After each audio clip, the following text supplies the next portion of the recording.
Hello guys, আজকে তোমাদের সকলের কাছে কেয়ার বৌভাতের ভিডিওটা তুলে ধরছি। আমরা সবাই তৈরি হয়ে বসে পড়েছি গাড়িতে উঠে, একটু পরেই রওনা দেব। ভিডিওটা ছাড়তে অনেক দেরি হয়ে গেল, কারণ সেদিনকে আমার হাত থেকে আমার ফোনটা পড়ে গিয়েছিল। সেই কারণে আমার মন মেজাজ একটুও ভালো ছিল না, তাই তোমাদের সামনে আমি বেশি ক্লিপ তুলে ধরতে পারলাম না। পৌঁছে গেছি আমরা। যাই হোক, যতটুকু যা দেখতে পাচ্ছ এটা আমার আর একটা বান্ধবীর ফোন থেকে তুলে দেওয়া ভিডিও। এটাই ছিল কেয়ার বিয়ের শেষ পর্ব। যতই মন মেজাজ খারাপ থাকুক না কেন, আমরা কিন্তু ভীষণ মজা করেছি। অনেক সাজুগুজু করেছি, নাচানাচি করেছি, খাওয়া দাওয়া করেছি।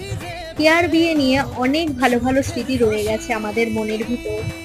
আমাদের 4 বান্ধবীর মধ্যে আমার আর কেয়ার বিয়ে তো কমপ্লিট, কিন্তু এখনো আমাদের দুটো বান্ধবী বাকি আছে। ভিডিওটাতে সেরকম ভাবে কিছুই তুলে ধরতে পারিনি, কিন্তু ফটোগুলো তোমরা আমার ফেসবুক আর ইনস্টাগ্রাম অ্যাকাউন্টে পেয়ে যাবে, তাই সেখানে আমাকে ফলো করে দিও।